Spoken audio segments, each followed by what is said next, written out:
नमस्कार दोस्तों, मैं हूं सौरभ शर्मा। आप देख रहे हैं भारत 24। दोस्तों, जिस शख्स से आज आपकी मुलाकात कराने जा रहा हूं उसके लिए सिर्फ एक ही बात कहना चाहूंगा।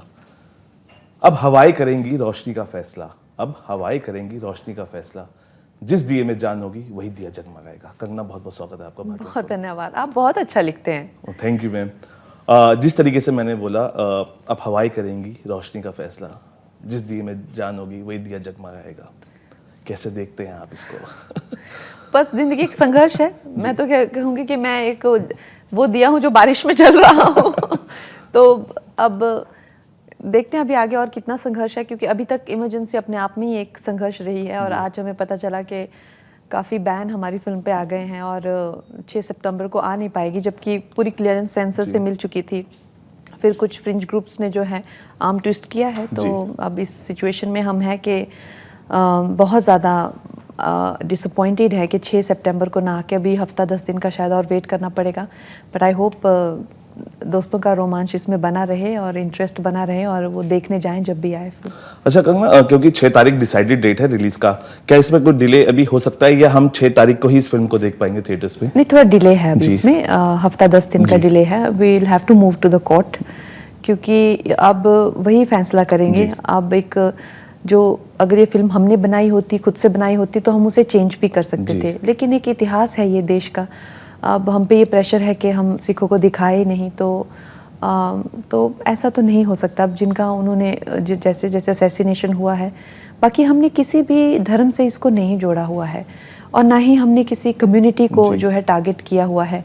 ये मेरे बारे में जितनी अफवाहें हैं वो लोग फैला रहे हैं, उसके करके मेरी खुद की सिक्योरिटी पे खतरा आ गया है, मुझ पे हमले भी हो रहे हैं। अगर मैं खालिस्तानियों की बात करती हूँ तो लोगों ने, जिन्होंने ओपनली अपने टी शर्टों पे खालिस्तान अपने अकाउंट पे लिखा होता है, वो लोग जो है हर जगह आंदोलन कर रहे हैं, खालिस्तान की डिमांड कर रहे हैं। खालिस्तान एक अलग देश अपना मानना, वो उन्होंने उसके पासपोर्ट भी बना दिए थे, करेंसी भी बना दी थी।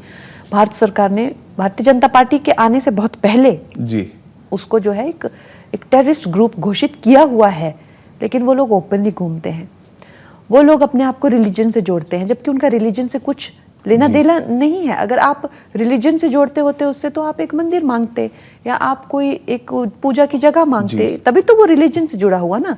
लेकिन आप एक अलग सत्ता मांग रहे हैं, आप अलग एक सरकार मांग रहे हैं, तो वो राजनीति से जुड़ा हुआ ना। आप एक अलग देश मांग रहे हैं, तो ना आपका कोई देश ही नहीं है। आपका देश है तो आप राजनीति से जुड़े हुए हैं। लेकिन उनको फ्रिंज ग्रुप बोलना या टेररिस्ट ग्रुप बोलना, अब मेरी जान खतरे में आ गई है और मेरी फिल्म भी खतरे में आ गई है। लेकिन मैं किसी दबाव में नहीं आऊँगी और मैं लड़ूंगी और मैं ये फिल्म बिना किसी कट्स के लोगों को दिखाऊंगी। मैम, आप ही की बात पे कहा है कि जो तूफानों में पलते हैं वही दुनिया बदलते हैं, और जो जिस तूफानों पे आप पल रहे हैं, मुझे लगता है कि अब वक्त बदलने का है। मानती हैं आप? पता नहीं सौरभ जी, बस कुछ हो, अब मेरी ज़िंदगी के संघर्ष भी कम हो, क्योंकि हर जगह संघर्ष, हर जगह संघर्ष। अब इतना नज़दीक आके भी देखिए, आज 1 सितंबर है, ऐसा लग रहा था कल तक तो कि बस मंजिल तक पहुंच ही गए, और आज इतना बड़ा धक्का लगा। तो खैर देखो अब ज़िंदगी में और कितना संघर्ष है।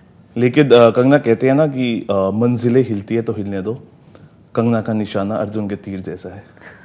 तो मानते हैं आप कि वो ऐसा कुछ नहीं, मुझे अपने आप के लिए ऐसी कोई महानता की बात नहीं है। लेकिन हाँ, मैं एक तरह से अपनी मैं बहुत ही एक वाइब्रेंट पर्सनैलिटी हूँ। मैं हमेशा खुश रहना पसंद करती हूँ, बड़बोली भी हूँ, बहुत बातें करना पसंद है मुझे, और अलग अलग चीज़ों की जो है उसमें मेरे इंटरेस्ट भी हैं। बहुत वाइड रेंज ऑफ इंटरेस्ट है, बहुत फर्टाइल माइंड है, बहुत ज़्यादा क्रिएटिव माइंड है, हद से ज़्यादा क्रिएटिव माइंड है। रिलीजियस भी हूँ एक तरह से, बहुत ज़्यादा देशभक्ति का बहुत ज़्यादा जुनून भी है। तो एक लोगों को लगता है कि यार अलग कैरेक्टर है, ये बहुत अलग है। तो I am just a very very lively person. लेकिन जो मॉम डैड चाहते थे आपको डॉक्टर बनाना, लेकिन आपको लगता है डॉक्टर तो नहीं, लेकिन हाँ लोगों का सही इलाज कर पा रहे हैं भी। लोगों का अभी तो खासकर मेरा ही इलाज कर दिया इन्होंने मेरी फिल्म। देखो मैं कहती हूँ कि मौत से भी बदतर कई दुख होते हैं, तो इस तरह की क्षति किसी को पहुंचाना, तो उन्होंने भी मतलब जख्म पे ही नमक छिड़का है। ये मेरे लिए अपना एक कलाकार को अपना जो प्रोडक्ट होता है वो एक संतान की तरह होता है नो। सो उसके लिए बहुत सारी इन्वेस्टमेंट्स भी होती हैं और बहुत ज़्यादा जो है चीज़ें स्टेक पे होती है। तो उन्होंने भी तीर तो इन्होंने भी निशाने पे लगाया है। अब देखो मेरी फिल्म बच पाती है कि नहीं। नहीं देखिए, वो दौर भी एक था, ये दौर भी एक है।